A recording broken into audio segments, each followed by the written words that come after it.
सुप्रभातम। आदित्यम संस्कृत के इस क्लास में आप सभी का स्वागत है। आज हम लोग मैट्रिक सेंटअप एग्जामिनेशन 2021 जो अभी 2021 में सेंटअप एग्जामिनेशन हुआ है उसके संस्कृत के प्रश्न पत्र का अध्ययन करेंगे। इसमें प्रश्नों की संख्या 100 है। अभी हम लोग ऑब्जेक्टिव का अध्ययन करेंगे एक क्लास में, दूसरे में जो है डिस्क्रिप्टिव का अध्ययन करेंगे। तो पहला ऑब्जेक्टिव में 100 प्रश्न है, लेकिन हमें परीक्षा में 50 प्रश्न का उत्तर ही देना होता है। इसी प्रकार का प्रश्न पत्र, विषय कोड लिखा हुआ, प्रश्न पुस्तिका का सेट लिखा हुआ हम लोगों को मैट्रिक एग्जामिनेशन में भी मिलेगा, जो 100 अंक का होगा और 100 अंक जो है वस्तुनिष्ठ और विषयनिष्ठ दोनों लेके होगा। लेकिन अभी हम वस्तुनिष्ठ जो ऑब्जेक्टिव क्वेश्चंस हैं उसका अध्ययन करेंगे। इसमें 100 प्रश्न है। यहाँ लिखा भी है कि प्रश्न संख्या 1 से 100 तक के प्रत्येक वस्तुनिष्ठ प्रश्न के साथ 4 विकल्प दिए गए हैं, जिनमें से कोई एक सही है। इन 100 प्रश्नों में से किन्हीं 50 प्रश्नों के अपने द्वारा चुने गए सही विकल्प को OMR उत्तर पत्रक पर चिन्हित करें। यानी हमको इन 100 प्रश्नों में से 50 प्रश्नों को ही बनाना है, और बनाना है तो जो भी क्वेश्चन हमें आ रहा है उसका ऑप्शन उसके सामने मौजूद है, A, B, C और D करके।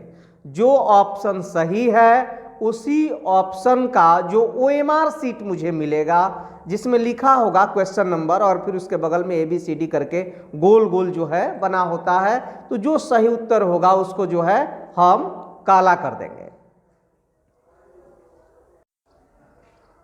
पहला प्रश्न है हम लोगों का, उच्चारण प्रक्रिया का ज्ञान किस शास्त्र से होता है?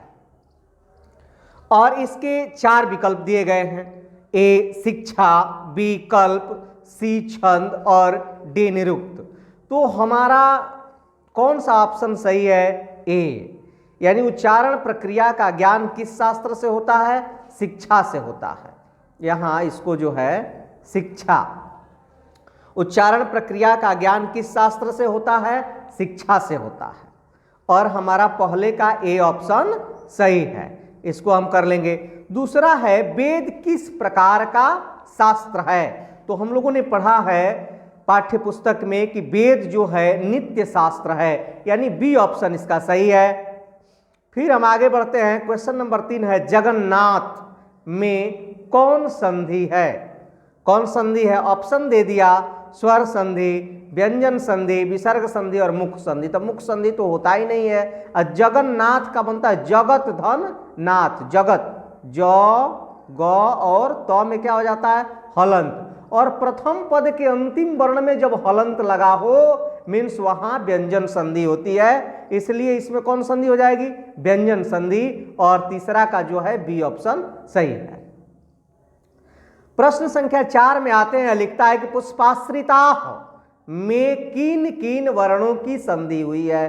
तो पुष्पधन आश्रिता, इसका संधि विच्छेद होता है। ऐसे ऑप्शन दिया है, अ धन आ, उ धन आ, अ धन अ और आ धन अ। तो पुष्पाश्रिता, पुष्पधन आश्रिता, अ धन आ, यानी इसका जो A ऑप्शन है यह सही है। चौथा का उत्तर A होगा। 5वें प्रश्न पर चलते हैं और यह लिखता है कि राष्ट्रपति का विग्रह क्या होगा? राष्ट्रपति का ये सामासिक विग्रह पूछ रहा है। ऑप्शन दिया हमारा, राष्ट्रपति है, राष्ट्रायपति है, राष्ट्रस्य पति है और राष्ट्रेन पति है। तो राष्ट्रपति का सामासिक विग्रह होगा राष्ट्रस्य पति, यानी जो C ऑप्शन है यह सही है। और 5वें प्रश्न के सामने का जो C गोला है उस गोला को हम जो है गाढ़ा काला या नीला कर देंगे, हमारा उत्तर ठीक हो जाएगा। फिर पहुंचते हैं प्रश्न संख्या 6। कहता है, सम उपसर्ग किस शब्द में नहीं है? सम उपसर्ग किस शब्द में नहीं है? संभव, संस्कार, समाचार, सुगमम। तो यहां सम उपसर्ग नहीं है D में, सुगमम। 7वां प्रश्न है, त्रयाणाम फलानाम समाहारः का समस्त पद क्या होगा?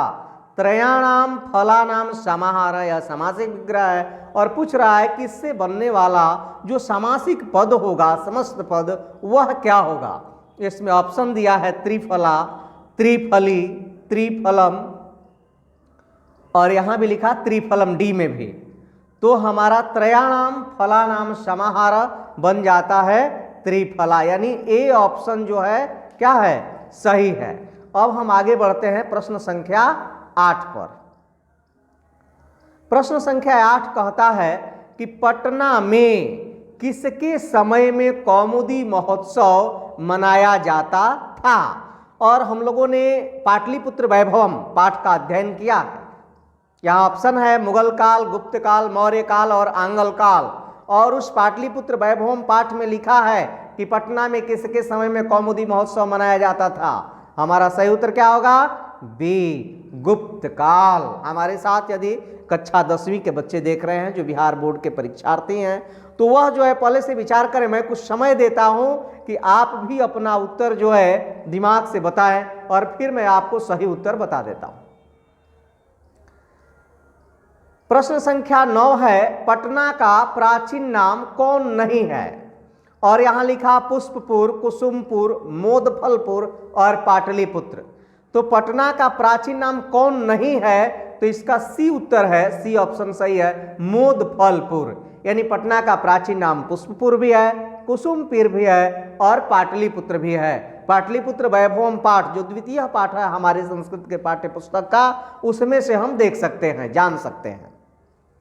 तो 9 का सी सही है। 10 में पढ़ते हैं, कहता है कि मेगास्थनीज कहाँ का राजदूत था। यूनान, चीन, श्रीलंका और जापान। कहाँ का था, तो हमारा ए ऑप्शन सही है, मेगास्थनीज जो है यूनान का राजदूत था।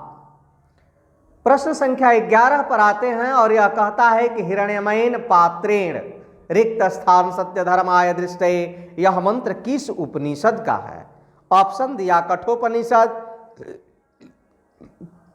ईशावास्यो उपनिषद, मुंडकोपनिषद और श्वेताश्वरो उपनिषद। तो 11 का सही उत्तर हो जाएगा बी, ईशावास्यो उपनिषद। लिखा हिरण्यमयेन पात्रेण सत्यस्य पीतम मुखम ततस्त्वं भूषण अबावृणु सत्य धर्माय दृष्टे, यह ईशावास्यो उपनिषद का मंत्र है। तो 11 का बी ऑप्शन हमारा जो है सही है। फिर हम आ जाते हैं प्रश्न संख्या 12 पर। और प्रश्न संख्या 12 कहता है कि मंगलम पाठ में कुल कितने मंत्र हैं, 4, 6, 5 और 3। तो हमारा सही उत्तर होगा सी, 5। मंगलम पाठ में कुल कितने मंत्र हैं, 5। एकदम हम याद रखेंगे, पूछता है। आगे बढ़ते हैं, लिखता है उत्सवाह च, प्रश्न संख्या 13 कहता है उत्सवाश्च का संधि विच्छेद क्या होगा। उत्सव धन अस्च, उत्सव धन आश्च, उत्सवा धन अस्च और उत्सवाह धन च। तो 13 का हमारा सही उत्तर हो जाएगा उत्सवाह धन च, यानी 13 का डी आंसर सही है। प्रश्न संख्या 14 कहता है कि अत्यधिक में कौन सा उपसर्ग है। ऑप्शन है हमारे सामने अति, अपि, अधि और अप। तो हमारा सही उत्तर क्या हो जाएगा, अति, अत्यधिक। अति धन अधिक से बन जाता है अत्यधिक, यानी 14 का ए ऑप्शन जो है सही है। फिर हम आ गए प्रश्न संख्या 15 में और ये कहता है कि गोलगृहम, गोलगृहम शब्द में कौन सा समास है। यहाँ ऑप्शन दे दिया तत्पुरुष, कर्मधारय, बहुव्रीहि और द्वंद्व।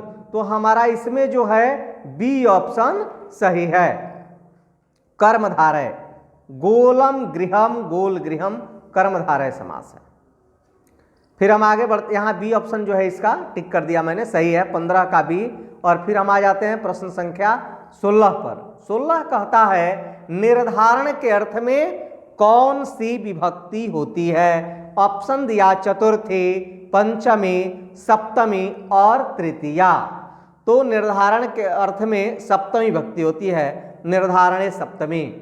कवि सुकालिदास श्रेष्ठ यतश्च निर्धारणम सूत्र है वहां कि जब किसी समूह में किसी को श्रेष्ठ बताया जाए तो उस समूहवाची शब्द में षष्ठी या सप्तमी विभक्ति होती है। निर्धारण में षष्ठी और सप्तमी दोनों होती है, लेकिन आपके ऑप्शन में आप देखेंगे षष्ठी नहीं है, इसलिए हमारा सही उत्तर क्या होगा? सप्तमी सी, यानी 16 का सी सही है। प्रश्न संख्या 17 में आ जाते हैं। कहता है कि पृथक अव्यय के योग में कौन सी विभक्ति होती है? पृथक अव्यय के योग में कौन सी विभक्ति होती है? यहाँ ऑप्शन दे दिया, तृतीया, चतुर्थी, सप्तमी और प्रथमा। तो पृथक के योग में तृतीया विभक्ति होती है। यह भी कारक प्रकरण का सूत्र है। ये अभी मैं आप लोगों को पूरा कारक प्रकरण पढ़ा दिया है मैंने। आप प्लेलिस्ट में जाएंगे और वहां से यदि कारक प्रकरण को देखते हैं तो आपका पूरा कारक प्रकरण जो है कंप्लीट हो जाएगा।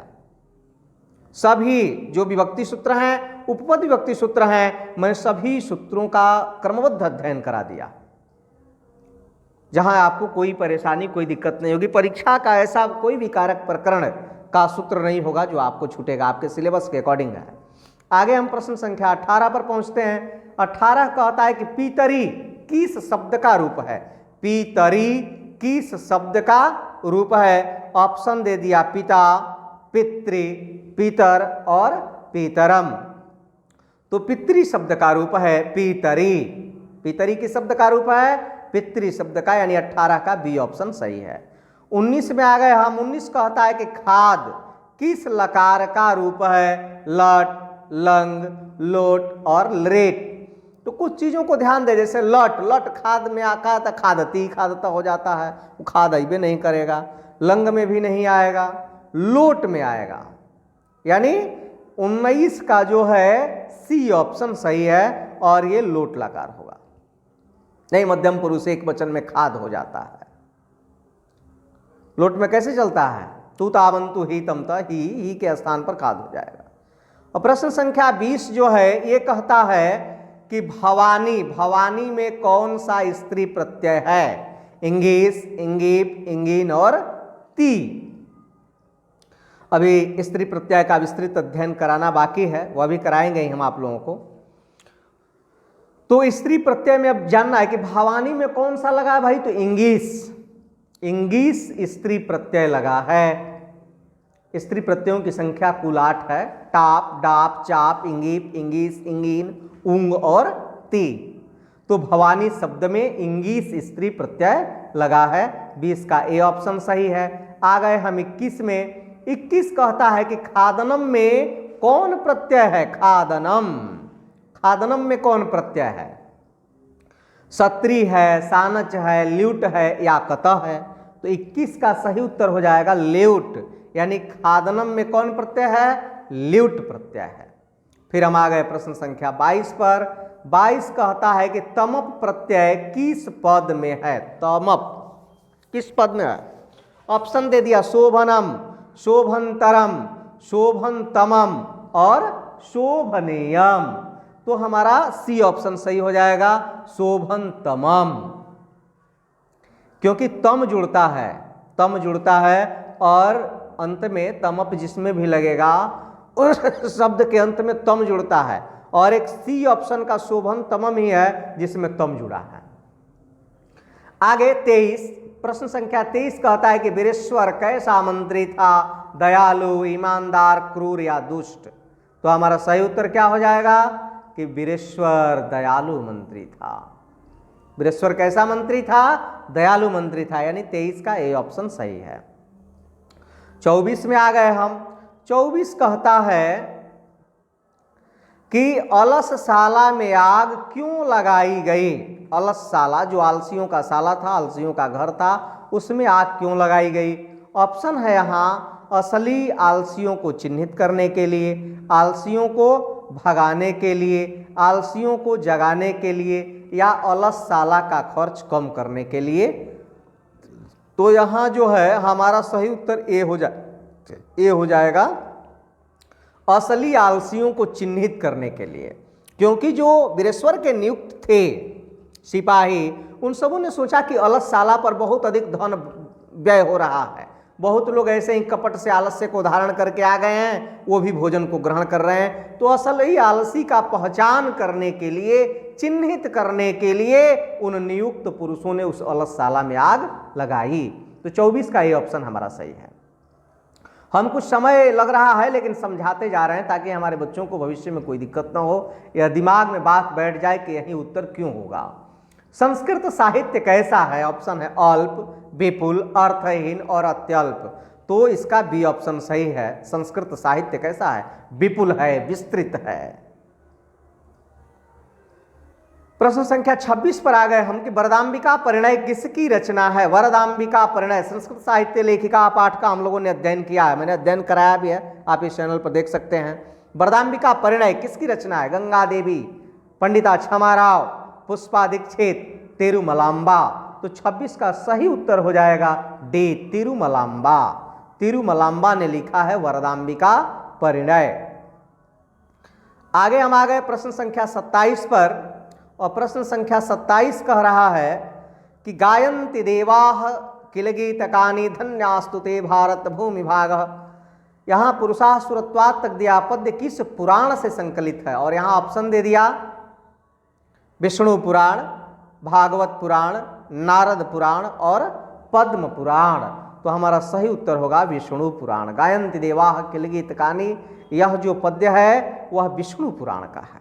27 का ए। अब हम आ गए 28 पर। 28 कहता है कि भारतीय धरा कैसी है? भारतीय धरा कैसी है? ऑप्शन है अशोभना, विशाला और रम्या मलिना। तो भारतीय धरा कैसी है बताइए? विशाला। 28 का बी ऑप्शन जो है सही है। भारतीय धरा, हमारी भारत की धरती कैसी है? विशाला, विशाल है। फिर आगे हम बढ़ते हैं प्रश्न संख्या 29 में। 29 कहता है कि बालक धन टाप से कौन सा पद बनेगा? तो बालक में टाप लगता तब तो गड़बड़ा जाता ना, बालिका हो जाता। यहाँ बाल धन टाप पूछ रहा है, तो बाल धन टाप से क्या बनेगा? बाला, यानी बालिका नहीं बनेगा, बलिका बलाका तो बनेगा ही नहीं।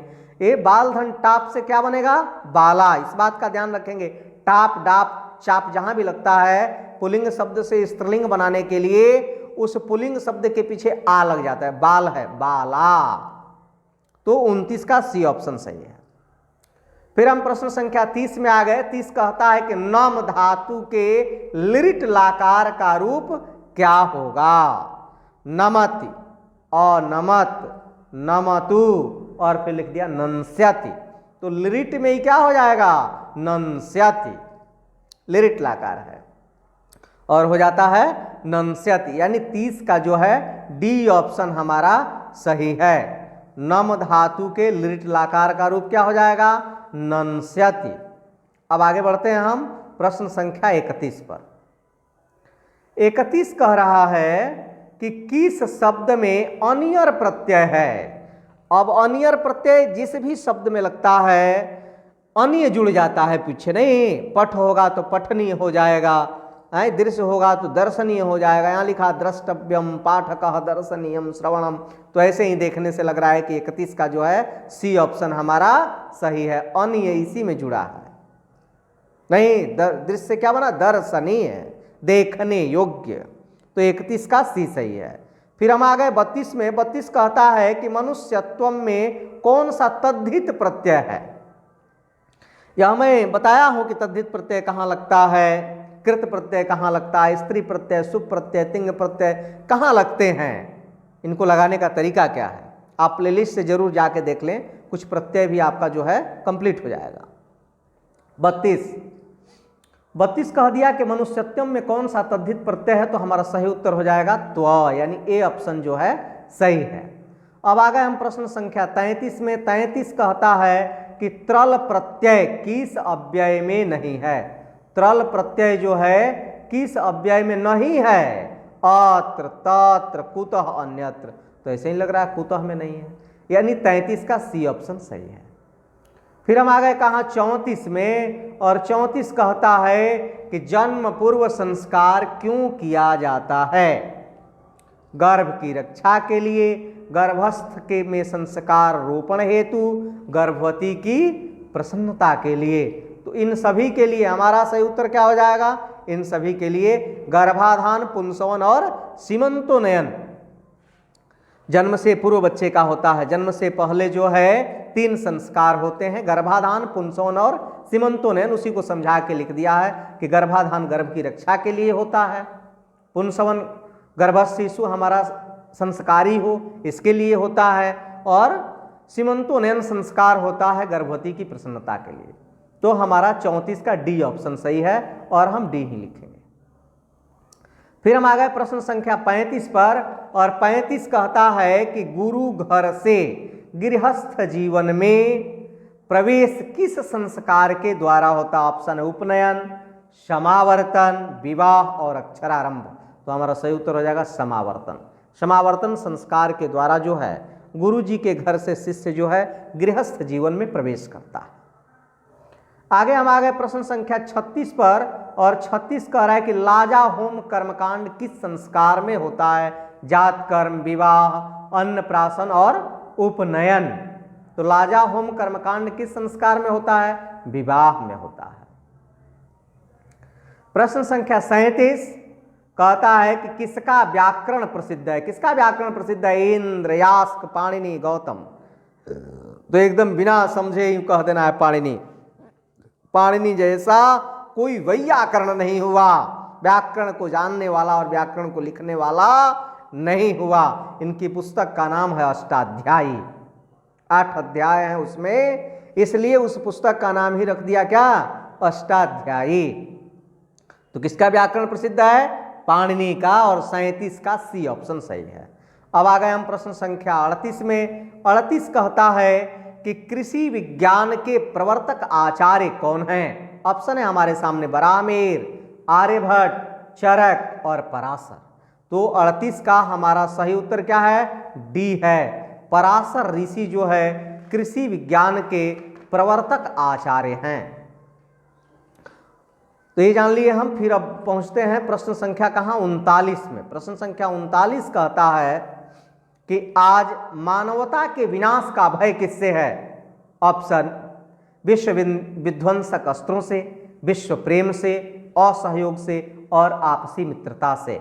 तो हमारा ए ऑप्शन सही है। विश्व विध्वंसक इतने अस्त्र बन रहे हैं कि इन अस्त्रों से ही आज मानवता के विनाश का भय है। प्रश्न संख्या 40 कहता है करुणा से क्या होती है? करुणा से क्या होती है? अशांति, शांति, स्थिरता और उपद्रव।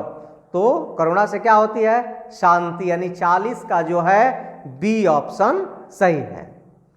फिर हम आ गए प्रश्न संख्या 41 में, और 41 कहता है कि कर्ण किसके पक्ष से युद्ध करता था? पांडव के पक्ष से, कौरव के पक्ष से, अपने पक्ष से और किसी के पक्ष से नहीं।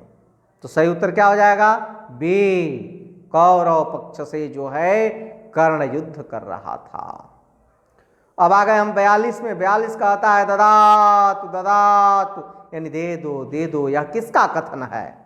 ऑप्शन है कर्ण, शक्र, शल्य और कृष्ण। तो इसका ऑप्शन जो है बी सही है। 42 का बी सही है, शक्र। शक्र है इंद्र जो शक्र वेशधारी है, और वहीं जो है कर्ण से कहता है क्या? ददातु ददातु। जब वह कहता है कि मैं अपने शरीर में स्थित कवच और कुंडल को आपको देता हूं, उस समय शक्र कह रहा है ददातु ददातु। तो 42 का बी ऑप्शन सही है। फिर हम आ गए कहाँ? 43। 43 कहता है कि पठन, पठन किससे बना है?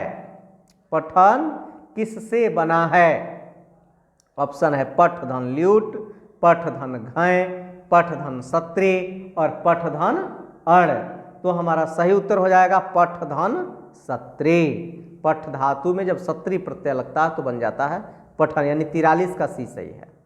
अब आ गए हम कहाँ? 44 में। 44 कहता है कि पुराण धनठक से कौन सा पद बनेगा? पुराण धनठक से कौन सा पद बनेगा? पुराणिकम, पौराणम, पौराणकम और पौराणिकम। 4 ऑप्शन है हमारे सामने। पुराण धन ठक से क्या बनेगा?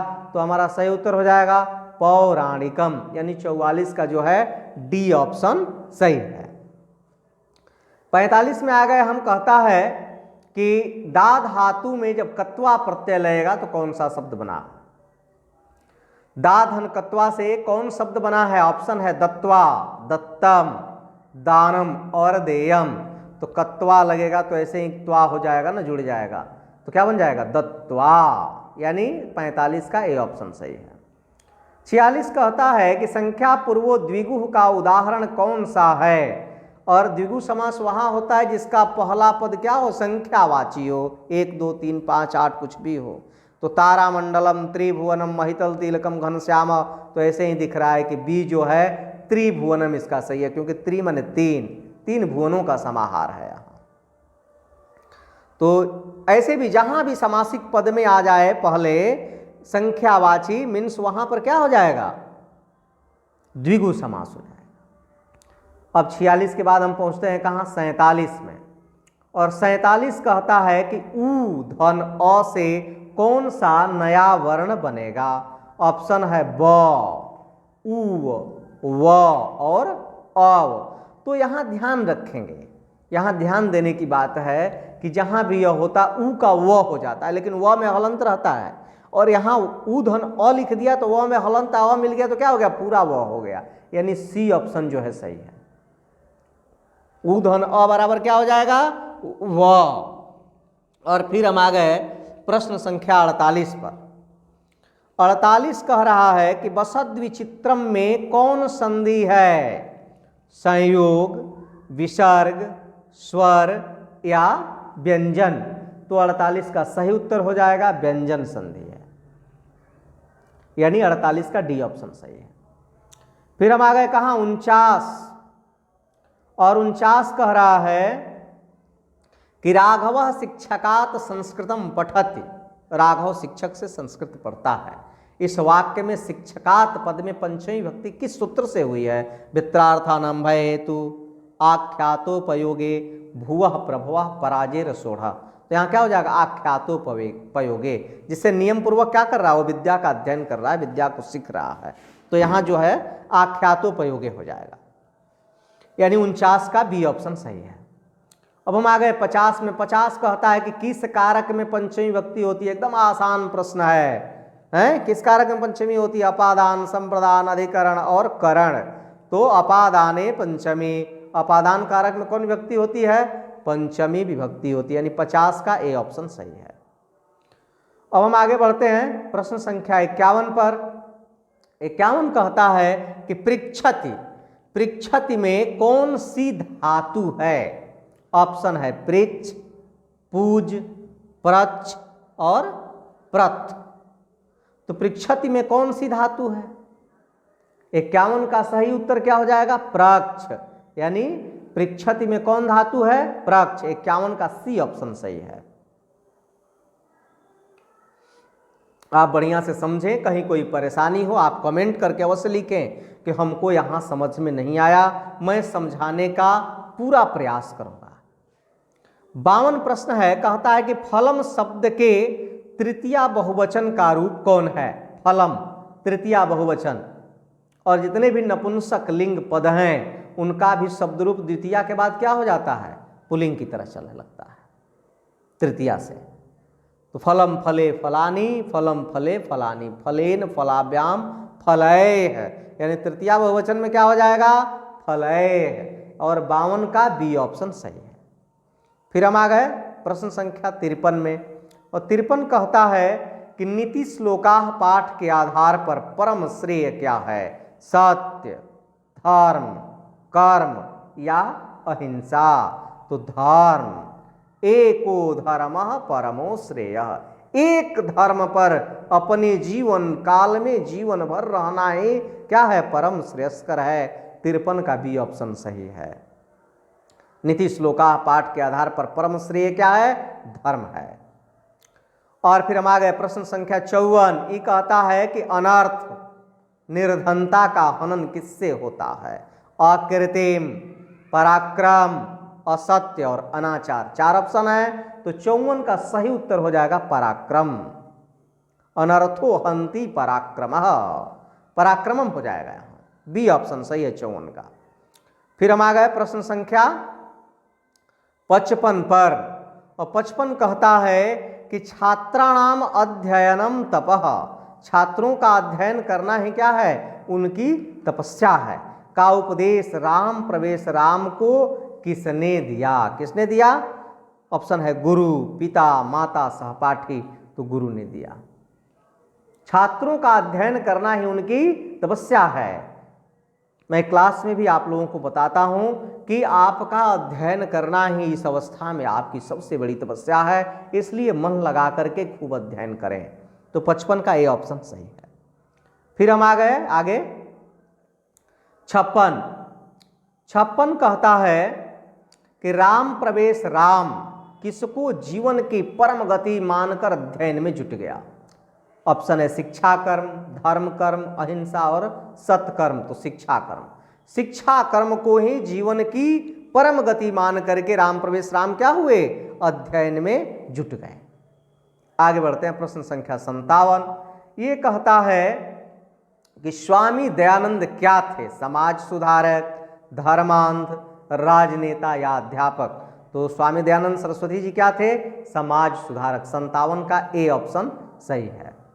फिर हम आ गए 58 में। 58 कहता है कि मंदाकिनी में कौन स्नान कर रहे थे, देवगण, ऋषिगण, राम, लक्ष्मण, कौन, तो बी ऑप्शन सही है 58 का। मंदाकिनी नदी में ऋषिगण स्नान कर रहे हैं।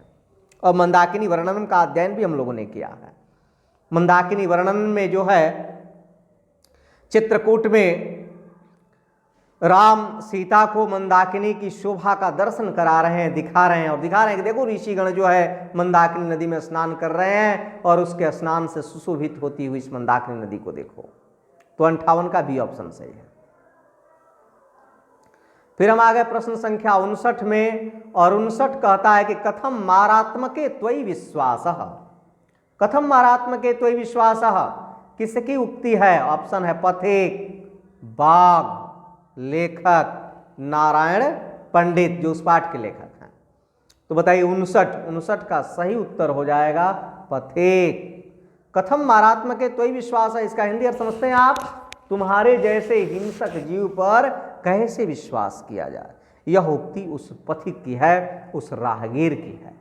59 का ए ऑप्शन सही है। फिर हम 60 में आ गए। 60 कहता है कि गवे, गवे, गवे पद जो है गो शब्द के किस विभक्ति का रूप है, द्वितीया, चतुर्थी, सप्तमी या तृतीया। तो सही उत्तर हो जाएगा चतुर्थी, यानी बी ऑप्शन सही है। 60 का बी हो जाएगा। फिर हम जो है आ गए 61 में। 61 कहता है कि औ धन ओ के मेल से कौन सा नया वर्ण बनेगा, औ, ओ, आव, औ। तो सही उत्तर क्या हो जाएगा हमारा, ओ, यानी 61 का जो है ए ऑप्शन सही है। अब आ गए हम प्रश्न संख्या 62 में, और 62 कहता है कि उपग्रामम का सामासिक विग्रह क्या होगा। उपग्रामम का सामासिक विग्रह क्या होगा। ए ऑप्शन है ग्रामम समीपम, बी है ग्रामस्य समीपम, सी है ग्रामस्य उप, और डी है उपस्य ग्रामम। तो अव्ययी भाव समास का हम लोगों ने अध्ययन किया है। उपग्रामम सामासिक विग्रह क्या हो जाएगा, ग्रामस्य समीपम। समीपार्थे उप का प्रयोग होता है, समीप के अर्थ में उप का, तो ग्रामस्य समीपम। आगे बढ़ते हैं हम प्रश्न संख्या 63 पर, और 63 कहता है कि अपादान कारक में कौन सी विभक्ति होती है। अपादान कारक में कौन सी विभक्ति होती है, चतुर्थी, द्वितीया, पंचमी, सप्तमी। अपादान कारक में कौन सी विभक्ति होती है। ये तो प्रश्न हमको लगता है दूसरी बार आ गया इस पेपर में। ऑप्शन दिया चतुर्थी, द्वितीया, पंचमी और सप्तमी, तो अपादान है हम बताए क्या, पंचमी, यानी 63 का सी आंसर होगा। और हमको लगता है इस पेपर में दूसरी बार यह प्रश्न आ गया, रिपीट हो गया। फिर हम आ गए प्रश्न संख्या का 64। प्रश्न संख्या 64 पर आ गए, और ये कहता है कि राजन शब्द के तृतीया विभक्ति एक वचन का रूप कौन सा है। राजन शब्द के तृतीया विभक्ति एक वचन का रूप कौन सा है। राज्ञः, राजानम, राजभ्यः और राज्ञा, तो हो जाएगा राज्ञा। राजन शब्द के तृतीया विभक्ति एक वचन में हो जाता है राज्ञा, यानी 64 का जो है डी ऑप्शन हमारा सही है। फिर हम आ गए 65। 65 कहता है कि राघव पद में कौन सा तद्धित प्रत्यय है? अण, तल, घ और छ। तो राघव में अण प्रत्यय लगा है, रघु धन अण बराबर राघव, यानी रघु की संतान। 65 का ए ऑप्शन सही है। फिर हम आ गए प्रश्न संख्या 66 पर, और 66 कहता है कि परिधन छेद की संधि क्या होगी? तो परिधन छेद से क्या बनेगा पूछ रहा है। परिच्छेद परिच्छेद परिच्छेद और परिच्छेद, ध्यान रखेंगे, हर्षिकार दीर्घिकार भी कर दिया है। यहाँ ऊपर परि लिखा हुआ है परिधन छेद, उसमें हर्षिकार है, इसलिए यहाँ क्या हो जाएगा परिच्छेद, बी ऑप्शन सही है। 66 का बी ऑप्शन सही है। अब हम कहाँ आ गए? 67 पर आ गए। तो 67 कह रहा है कि प्रत्येकम, प्रत्येकम का विच्छेद क्या होगा? प्रत्येकम 67 कहता है कि प्रत्येकम का विच्छेद क्या होगा? प्रत धन एकम, प्रतिधन एकम, प्रधन तेकम, प्रत्यय धन कम, ऐसे ही लग रहा है कि इसका बी ऑप्शन जो है सही है। प्रतिधन एकम से क्या बन जाएगा? प्रत्येकम। आगे बढ़ते हैं, 67 का बी ऑप्शन सही हो गया। अब 68 में आ गए। 68 कहता है कि किंचित में कौन संधि है? किंचित, किंचित में कौन संधि है? स्वर, व्यंजन, विसर्ग या यण? तो 68 का जो है सही उत्तर हो जाएगा व्यंजन। किम धन चित बराबर किंचित होता है, वहां व्यंजन संधि है। 68 का बी ऑप्शन सही है। फिर हम आ गए 69। कहता है कि किस समास का पूर्व पद प्रधान होता है? तो हम पढ़ाए हैं आप लोगों को समास प्रकरण, जो मैं पढ़ाया हूं आप लोगों को, उसमें पढ़ाया है मैंने कि पूर्व पद प्रधान हो अव्ययी भाव। जिस समासिक शब्द का पहला पद प्रधान हो वहां कौन समास होता है? अव्ययी भाव। 69 का ए ऑप्शन सही है। और फिर हम आ गए प्रश्न संख्या 70 में। 70 कह रहा है कि कर्म कुशल का सामासिक विग्रह क्या होगा? कर्मणा कुशल, कर्मणे कुशल, कर्मणि कुशल, कर्मणा कुशल, कर्म कुशल का सामासिक विग्रह क्या होगा? तो ये हो जाता है कर्मणि कुशल, यानी जो इसका सी उत्तर है वह क्या है? सही है, कर्मणि कुशल, कर्म करने में कुशल। अब आ गए हम प्रश्न संख्या 71। 71 कहता है कि संख्या पूर्वो द्विगु सूत्र का उदाहरण कौन सा है? एक बार द्विगु समास और पूछा था, पुनः पूछ दिया, यानी समास प्रकरण का बढ़िया से हमको अध्ययन कर लेना चाहिए। संख्या पूर्वो द्विगु, और मैंने समास प्रकरण को जो है बढ़िया से पढ़ाया है। आप हमारे चैनल के प्लेलिस्ट में जाएं, अभी जहां आदित्यम संस्कृत लिखा हुआ है बोल्ड लेटर में, जो आप वीडियो देख रहे हैं उसके नीचे लिखा आदित्यम संस्कृत कैपिटल लेटर में, उसके बगल में बाएं साइड में एक गोल सिंबल है, जो उस गोल वाले सिंबल को आप टच करेंगे ऊपर प्लेलिस्ट लिखा हुआ आएगा, प्लेलिस्ट को टच कीजिए खुल जाएगा, उसमें खोजिए समास कहाँ है, और फिर एक समास का मैंने प्लेलिस्ट ही बना दिया है, और पूरा समास जो आपके सिलेबस के अकॉर्डिंग है मिल जाएगा। संख्या पूर्व द्विगु सूत्र का उदाहरण कौन सा है? 71। तो 71 का सही उत्तर हो जाएगा सप्तपदी, सी। 71 का सी ऑप्शन सही है। फिर हम कहाँ पहुंच गए? 72 में। 72 कहता है कि संस्कृत में उपसर्ग कितने हैं? संस्कृत में उपसर्ग कितने? 18, 21, 7 और 22। तो 72 का सही उत्तर क्या हो जाएगा? डी, 22। संस्कृत में उपसर्गों की कुल संख्या कितनी है? 22। एकदम ध्यान में रखेंगे, यह अभी वीवीआई क्वेश्चन है आपका। फिर कहता है प्रश्न संख्या 73 कि किस शब्द में वी उपसर्ग है? वी उपसर्ग है। विधः, विधुः, विधानम, विद्वान।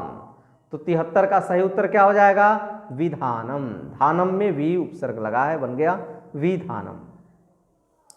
प्रश्न संख्या 74। 74 कहता है कि कर्ता के सर्वाधिक इच्छित वस्तु में कौन कारक होता है? कर्म, करण, अपादान, संप्रदान। इसको भी मैंने पढ़ाया, कर्तु रिप्सित तमम कर्म। कर्ता की अत्यंत इच्छित वस्तु में जो है कर्म कारक होता है। आगे बढ़ते हैं। ये 74 का ए ऑप्शन सही हो गया। प्रश्न संख्या 75 पर आ जाते हैं। अब 75 कहता है कि किस पद में चतुर्थी विभक्ति है? लताया, लताये, लतायाम और लते। तो लता शब्द का शब्द रूप यदि आपको याद है तो आप निसंदेह इसका सही उत्तर क्या करेंगे? बता देंगे। और चतुर्थी में क्या हो जाता है? लताये हो जाएगा ना, लता लते लता, लताम लते लता, लतया लताभ्याम लता भी लताये। चतुर्थी एक वचन, चतुर्थी विभक्ति है, यानी 75 का बी ऑप्शन सही है। एकदम शब्द रूप याद कर लें आप। 76 कहता है कि किस सर्वनाम के सप्तमी विभक्ति का रूप कौन सा है? किम सर्वनाम, किम सर्वनाम के सप्तमी विभक्ति का रूप कौन सा है? केन, कस्मय, केभ्यः, कस्मिन। यहाँ जो है सी ऑप्शन सही है। 76 का जो है सी सही है। फिर हम आ गए कहाँ? 77 में। 77 कहता है कि धाव धातु का विधि लिंग लकार का रूप कौन सा है? विधि लिंग लकार ध्यान देंगे। एतेतामेयु, धाविष्यति, धाव, अधावत, धावेत। तो हमारा सही उत्तर क्या हो जाएगा? धावेत, यानी 77 का डी ऑप्शन सही है। फिर हम आगे आ गए प्रश्न संख्या 78 और ये कहता है गायति किस धातु का रूप है? ऑप्शन है गए, गण, गद और गम। तो 78 का सही उत्तर हो जाएगा गए। गायति पद जो है किस धातु का रूप है? गए धातु का। नेक्स्ट क्वेश्चन 79, 79 में चलते हैं। ये कह रहा है, यहां छुप रहा है जी, हाँ ये कह रहा है कि मंदम मंदम वायु चलति या मंदम मंदम वायु वाति। वाक्य के मंदम मंदम पद में द्वितीय विभक्ति किस सूत्र से हुई है? कर्मणि द्वितीया, क्रिया विशेषणे द्वितीया, अभिनि विशिष्ट, काला धनुर अत्यंत संयोगे द्वितीया। तो 79 का सही उत्तर क्या हो जाएगा? 79 का सही उत्तर हो जाएगा क्रिया विशेषणे द्वितीया, यानी 79 का जो है बी ऑप्शन सही है। आगे हम चलते हैं प्रश्न संख्या 80 पर और 80 कहता है कि करणे तृतीया, इस सूत्र का उदाहरण निम्न वाक्यों में कौन सा है?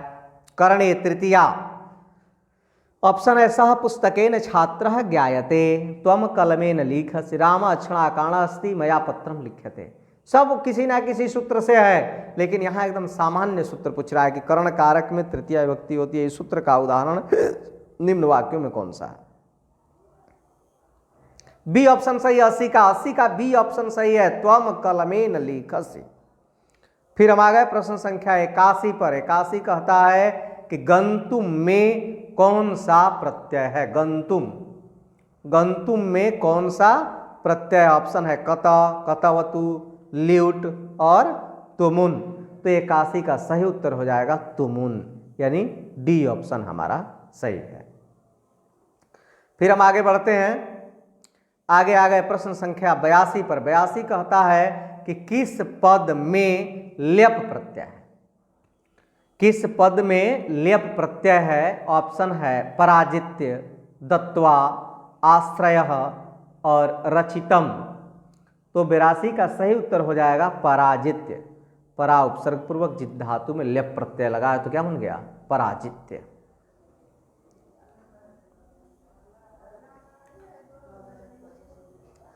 अब आ गए हम प्रश्न संख्या 83।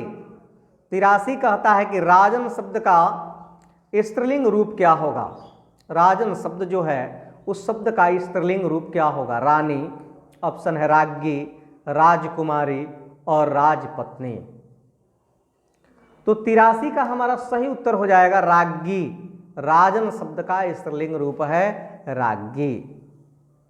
फिर हम आगे बढ़ते हैं प्रश्न संख्या 84 पर और 84 कहता है कि नर्तकी, नर्तक से बना है नर्तकी, इसमें कौन सा स्त्री प्रत्यय है? पुल्लिंग पद हो गया नर्तक और बना नर्तकी। तो नर्तकी किस स्त्री प्रत्यय के लगने से बना है? ऑप्शन है इंगीस, इंगीप, इंगीन और ती। तो सही उत्तर हो जाएगा इंगीस। यानी 84 का ए ऑप्शन सही है। फिर हम आ गए कहाँ, प्रश्न संख्या 85 में। 85 कहता है कि सहायता पद किस तद्धित प्रत्यय से बना है। सहायता, तल, तहसील, ठक या ठय। तो हमारा सही उत्तर हो जाएगा ए, तल प्रत्यय लगा है। सहायता में कौन तद्धित प्रत्यय लगा है, तल। अब हम आ गए प्रश्न संख्या 86 पर, और 86 कहता है कि शक्ति धन मतुप से कौन सा पद बनेगा। शक्ति धन मतुप से कौन सा पद बनेगा, और यहाँ ऑप्शन दे दिया शक्तिशाली, शक्तिमान, शाक्त और शक्तिवान। तो 86 का सही उत्तर हो जाएगा शक्तिमान। शक्ति में जब मतुप प्रत्यय लगेगा तो वहाँ मान हो जाता है, और यहाँ हो जाएगा क्या, शक्तिमान। यानी 86 का जो है सही उत्तर हो जाएगा बी। 86 का बी ऑप्शन सही है। उसको, इसके सामने का जो बी वाला गोला है उसको काला करते हैं। फिर हम आ गए प्रश्न संख्या 87 में, और 87 कहता है कि पटना नगर की पालिका देवी कौन है। पटना नगर की पालिका देवी कौन है, ये तो सामान्य है, हम सभी बिहार से हैं और बिहार में जानते हैं कि पटना नगर की पालिका देवी कौन है। कौन, ए ऑप्शन सही है, पटन देवी। यहाँ ऑप्शन ऐसे दिया था पटन देवी, शीतला माता, मंगला देवी, कालिका देवी, लेकिन 87 का ये ऑप्शन सही है, पटन देवी। आगे बढ़ते हैं प्रश्न संख्या 88। 88 कहता है कि गुरु गोविंद सिंह का जन्म कहाँ हुआ था। पंजाब, पटना, हरियाणा या दिल्ली। तो 88 का सही उत्तर हो जाएगा पटना। पटना साहिब एक स्थान है पटना के अंदर, और पटना साहिब में ही गुरु गोविंद सिंह का जन्म स्थान है, जन्म हुआ था वह। आगे बढ़ते हैं, प्रश्न संख्या 89 कहता है कि अलसशाला में आग लग जाने पर आलसी क्या कर रहे थे। सो रहे थे, बातचीत कर रहे थे, भाग रहे थे या झगड़ रहे थे। एकदम एक बार अवश्य प्लेलिस्ट से जा करके इस अलस कथा पाठ का आप अध्ययन करें। इससे बनने वाला कोई भी प्रश्न आपसे छूटेगा नहीं, उसको मैंने इतना सुंदर ढंग से पढ़ाया है। अभी यहाँ 89 का सही उत्तर क्या हो जाएगा, बी, बातचीत कर रहे थे। अब आ गए हम प्रश्न संख्या 90 पर, और 90 कहता है कि आधुनिक काल के संस्कृत लेखिकाओं में अधिक प्रसिद्ध कौन हैं। तो हमारा सही उत्तर हो जाएगा पंडिता क्षमा राव। ऐसे ऑप्शन है पंडिता क्षमा राव, पुष्पा दीक्षित, बनमाला भवालकर और मिथिलेश कुमारी मिश्र, लेकिन सही उत्तर ए ऑप्शन होगा आपका। 90 का ए आप कर लेंगे। फिर हम प्रश्न संख्या 91 पर पहुंचते हैं, और 91 कहता है रिक्त स्थान दे करके कि देशभक्ति समेषाम जनानाम, इस पद्यांश के रिक्त स्थान को विकल्प में दिए गए उचित पद से भरें। ऑप्शन दिया त्यजेत, भवेत, वर्धेत या रक्षेत। तो 91 का सही उत्तर हो जाएगा बी। क्या हो जाएगा, भवेत ना। 91 का सही उत्तर है बी, बी ऑप्शन सही है इसका। प्रश्न संख्या 92 कहता है कि मरणात अनंतरम रिक्त स्थान संस्कार अनुष्ठीयते, यानी मरने के बाद किस संस्कार का अनुष्ठान होता है। तो इस रिक्त स्थान की पूर्ति विकल्प के उचित शब्द से करें। यहाँ ऑप्शन दे दिया आपको विवाह, उपनयन, अंत्येष्टि और जातकर्म। तो मरने के बाद कौन संस्कार होगा, अंत्येष्टि संस्कार होता है। और ऐसे संस्कारों की कुल संख्या कितनी है, 16। और यही एक ऐसा संस्कार है जो मानव के मरने के बाद होता है, और इस संस्कार का नाम है अंत्येष्टि संस्कार। फिर आगे हम आ जाते हैं प्रश्न संख्या 93 में, और 93 कहता है कि रिक्त स्थान गोदानम मुख्यम कर्म, विकल्प के उचित पद से रिक्त स्थान को भरें। ऑप्शन दिया उपनयन संस्कारे, नामकरण संस्कारे, केशांत संस्कारे और कर्णवेध संस्कारे। 93 उपनयन संस्कार। इसका सही उत्तर क्या है? उपनयन संस्कार। उपनयन संस्कार में जो है गोदान मुख्य कर्म है उस समय। अब प्रश्न संख्या 94 में आ गए हम, और 94 कहता है कि शीत, उष्ण, भय, रति आदि बाधाएं किसके कृत्य को बाधित नहीं करती हैं? ऑप्शन दिया नेता, साधु, मूर्ख और पंडित। तो 94 का हमारा जो है सही उत्तर हो जाएगा पंडित। शीत, उष्ण, भय और रति इत्यादि बाधाएं किसके कार्य को बाधित नहीं करती हैं? पंडित के। शीतम, उष्णम, भयम, रति पढ़े हम लोग। प्रश्न संख्या 95 कहता है कि स्वामी दयानंद ने हिंदी और संस्कृत दोनों भाषाओं में किसकी रचना की? सत्यार्थ प्रकाश, वेदभाष्य, उपनिषद गीता या बाल रामायण। हमारे सामने 4 ऑप्शन है, लेकिन हमारा बी ऑप्शन इसमें सही है। वेदभाष्य। स्वामी दयानंद ने हिंदी और संस्कृत दोनों भाषाओं में रचना किया है किसका? वेदभाष्य का। अब आगे चलते हैं हम प्रश्न संख्या 96 पर, और 96 कहता हम लोगों का कि किसकी प्रशासनिक और संकट के समय निर्णय लेने की क्षमता सबों को आकर्षित करने वाली थी? कौन था वह? राम ध्यान राम, राम रतन राम, राम प्रवेश राम और राम प्रवेश दास। तो हम लोगों ने पढ़ा है राम प्रवेश राम। प्रशासनिक और संकट के समय निर्णय लेने की क्षमता सबको आकर्षित करने वाली थी राम प्रवेश राम की। तो 96 का सी ऑप्शन सही है। फिर हम आ गए प्रश्न संख्या 97 में, और 97 कहता है कि विचित्र पोलिनाम रम्याम हंसारस सेविताम। ओहो, ये तो यही रिक्त स्थान पूछ रहा है कि विचित्र पोलिनाम रिक्त स्थान हंसारस सेविताम। इस श्लोकांश के रिक्त स्थान को विकल्प के उचित पद से भरें। तो मैंने बता ही दिया कि विचित्र पोलिनाम के बाद क्या होता है? रम्याम। ये तो हमारे पद्य के बीच में है, बीच का पद्य है, बीच का पद है। विचित्र पोलिनाम रम्याम हंस सारस सेविताम, यानी रंग बिरंगे तटों वाली सुंदर हंस और सारस पक्षियों द्वारा सेवित, इसका अर्थ हो जाता है। तो 97 का डी ऑप्शन सही है। फिर हम आ गए प्रश्न संख्या कहाँ? 98 में, और कहता है कि महाकवि भास, महाकवि भास के कितने नाटक उपलब्ध हैं? आप बताइए। ऑप्शन है 13, 3, 18 और 21। तो सही उत्तर क्या हो जाएगा? ए 13। महाकवि भास के कितने नाटक उपलब्ध हैं? 13।